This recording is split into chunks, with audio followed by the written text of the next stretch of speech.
सरसों के तेल गे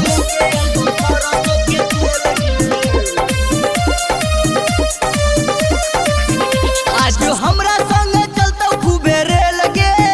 जानू लेके अइबो सरसों के तेल गे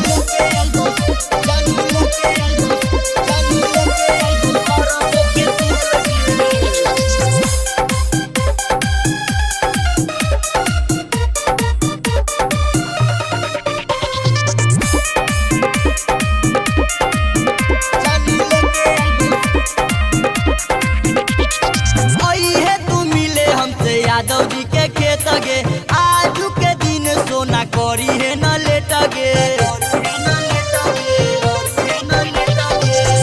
है तू मिले हमसे यादव जी के खेत गे आजू के दिन सोना करी है न लेट गे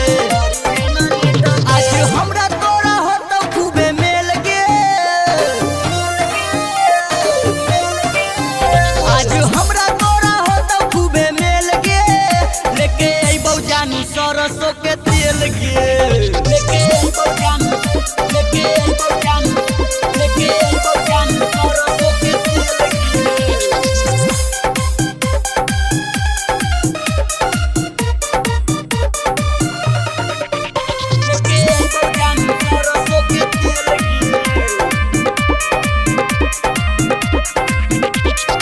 राजू निराला से कलही तू खेल गे गौतम दीपकवा से रहो तोहरा में लगे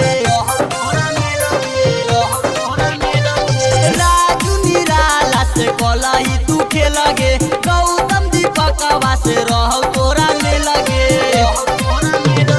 शुभम के साटा कली फेल गे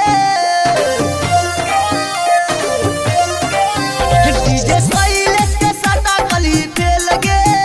लेके अइबो जानू सरसों के तेल गे लेके अइबो जानू